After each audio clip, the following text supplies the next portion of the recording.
Good morning, friends. It's Joe. Welcome to my animal spirituality reflection for Monday, July the 22nd. Just an announcement about my online course, the Compassion and Commitment Academy. If you're enjoying some of these animal spirituality videos, and believe me, I have a lot more planned going forward. It is and will be my mission to put these out there to help animals. But in that course, the animal spirituality theme is front and center. So I ask you to check it out. Check it out on my website, joedwyerjr.com. Check it out in the link that I've put above this video for my online course, the Compassion and Commitment Academy. Find a way to add value to your life as well as the lives of all creation.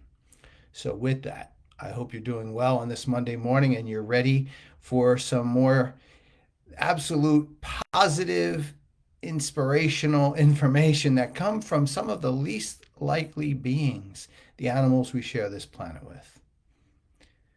So, to begin, I wanted to tell you that years ago, when I was very young, in my teens, we won't say how long ago that was, we used to vacation down on Long Beach Island.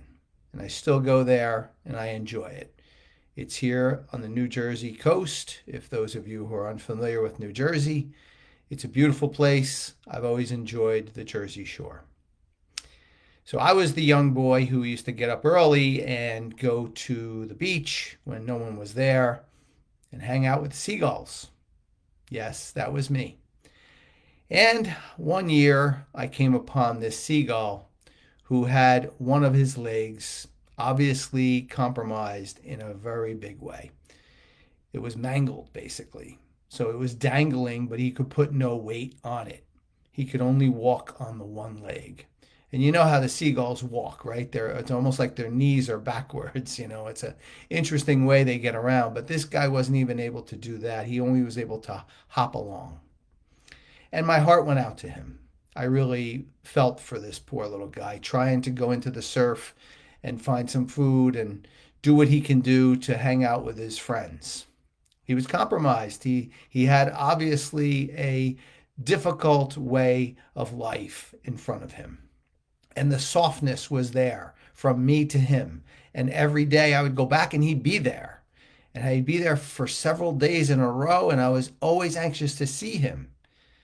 And the softness would come, and my heart was moved for him. But then all of a sudden, something happened. I stopped relating to the soft and struggling part of this seagull, and I started to see the strength that he had. The strength that he had to put his difficulty behind him and go on with life as if it didn't happen. To accept it, to detach from the pain of it. He really was doing that. And all of a sudden it hit me. And what hit me that day, and the seagull that I later named Pal, was that this is so common whenever we are in a situation where we're bringing compassion to someone. There is a strength there that sometimes we don't recognize.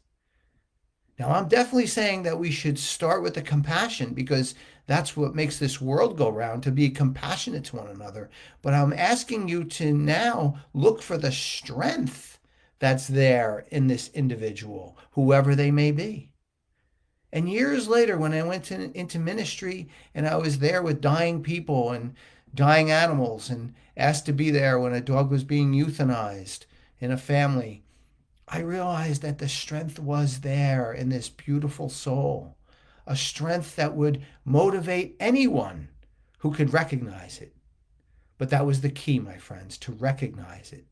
And there's that transition from compassion and softness to strength. And animals are wonderful at it, aren't they?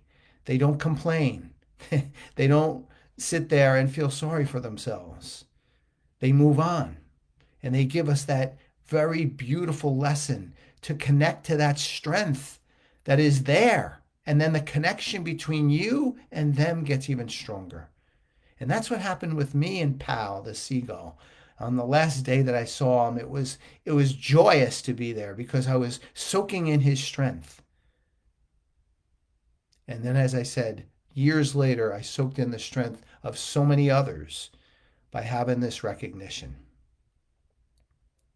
It's a beautiful gift that we have before us that, like I said, is not easy sometimes to recognize. But when we do, it really brings us such value to our life, such spiritual value. And it enhances the connection with that individual. And then it has the ability to strengthen our connections with everyone else. Well, my friends, this is what I'd like to put before you to think about today. I hope it was helpful for you in your spiritual journey. I hope it can really enhance your life today and going forward. I always welcome your comments and your thoughts. I appreciate them. But as I always say, and I mean it, I appreciate you being here with me. Thank you so much. I wish you all a wonderful Monday. And let's all do something as simple as it might be to help all creation live with more peace, compassion, and strength. Have a great Monday, everyone. Take care.